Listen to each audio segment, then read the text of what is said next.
Hello friends, आज આપણે બનાવીશું ખસ્તા ચટપટા નમક પારા। આને આપણે ઘઉંના લોટના બનાવીશું।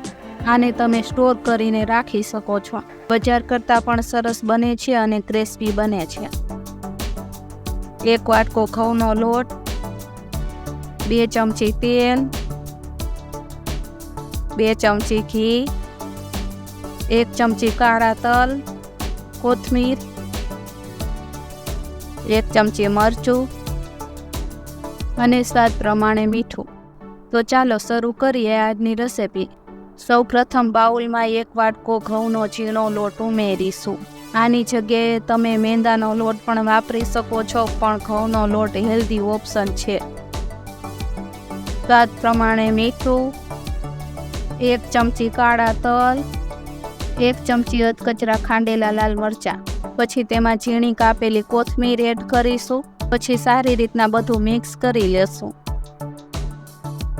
મરચાં અને કોથમીરથી જોવામાં તો સારા લાગે છે, પણ ખાવામાં પણ ખૂબ જ ટેસ્ટી લાગે છે। આ બધું સારી રીતના મિક્સ કરી લીધું છે। હવે તેમાં 2 ચમચી મોરણ માટે તેલ એડ કરીશું।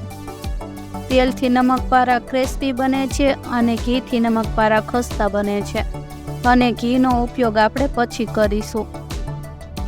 આ બધું સારી રીતના મિક્સ કરી લઈએ।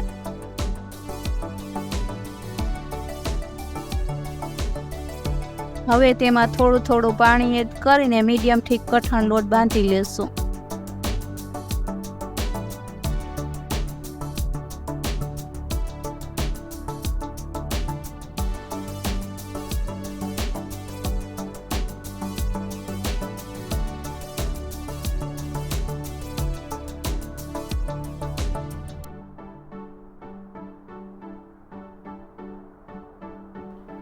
લોટને 5 મિનિટ સેટ થવા રાખી દેશું।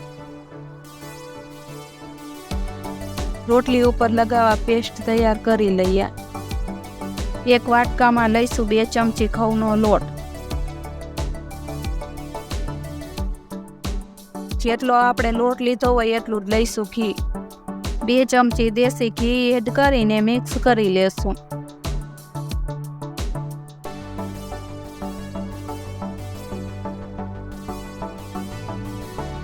તો આ પેસ્ટ તૈયાર કરી લીધી છે।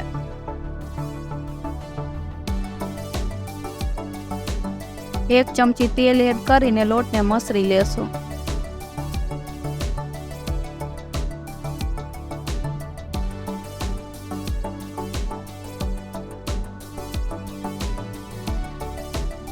એક સરખા લોટના 3 ભાગ કરી લીધા છે।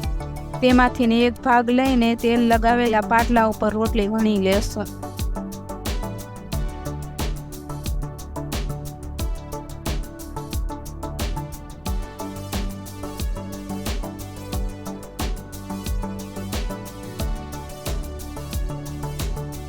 તો આને આપણે મોટી વણણી છે અને રોટલી જેટલી પાતળી રાખવાની છે। રોટલી ઉપર આ લઈને લગાવી દઈશું।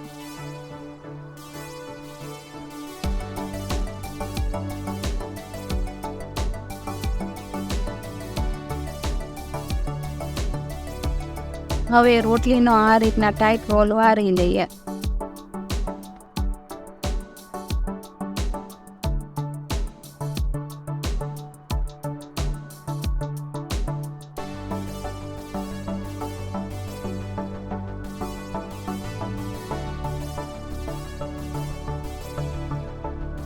છરીએથી એના નાના નાના ટુકડા કરી લેશું।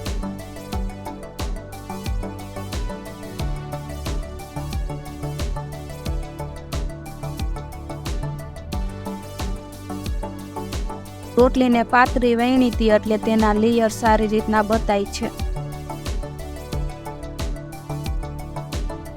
તેમાંથી એક ભાગ લઈને નાની પાતળી પૂરી વણી લેશો।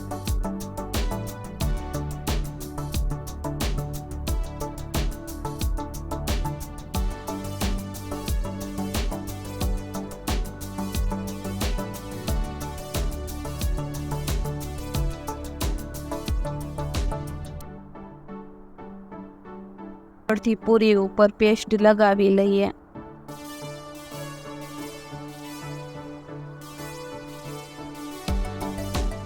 હવે આ રીતના વારીને લગાવી લઈએ.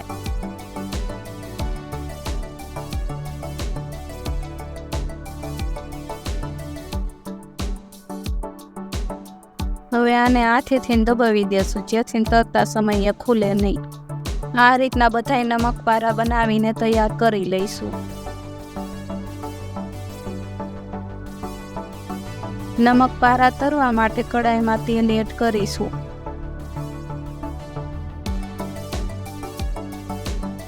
હવે તેલ ગરમ થઈ ગયું છે. હવે તેમાં એક એક કરીને નમકપારા ઉમેરી દઈએ.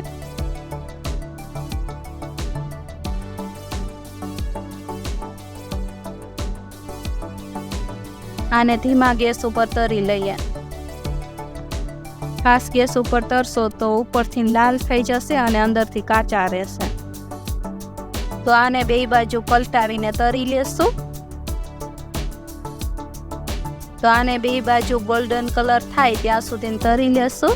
8 થી 10 મિનિટ થાય ત્યાં સુધી તરી લેશું. સારી રીતના તરાઈ ગયા છે અને તેલમાંથી બહાર કાઢી લેશું.